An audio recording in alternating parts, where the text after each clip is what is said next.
ba mag-update ng information ninyo sa SPayLater? Tara, alamin natin.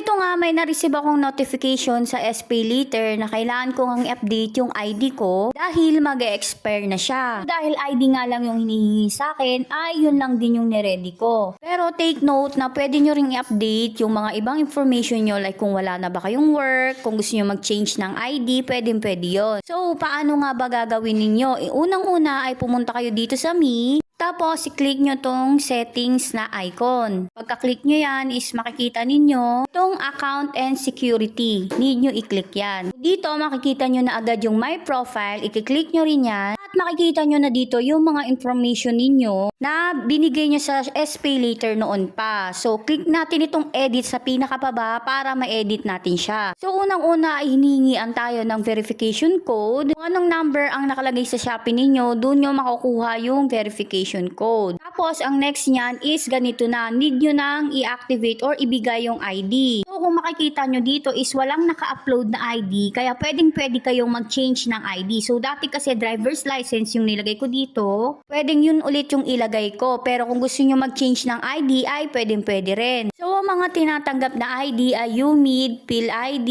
ePhilID, Passport, PRC ID, SSS ID, Postal ID, TIN ID, PhilHealth ID, at yung driver's license. So, after ninyong mag-picture ng valid ID ninyo, ang next step naman is yung additional information.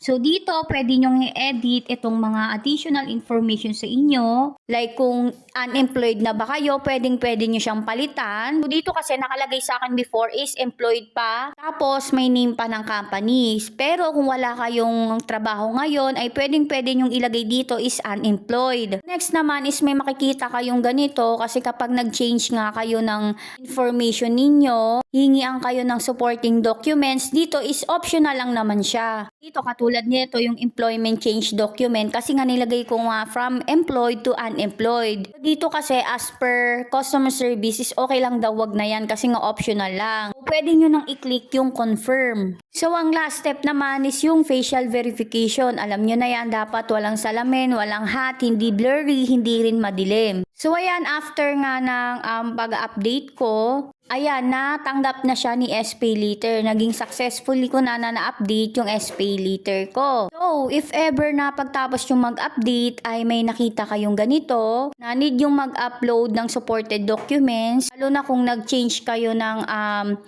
employed kayo, lumipat kayo ng company, or naging iba na yung work ninyo, need nyo talagang mag-upload. Pero kung employed naman kayo to unemployed is no need na kayo kasi yun yung sabi sa akin sa customer service. So, tandaan ninyo na pwede nyo lang ma-edit yung mga ibang information tungkol sa inyo.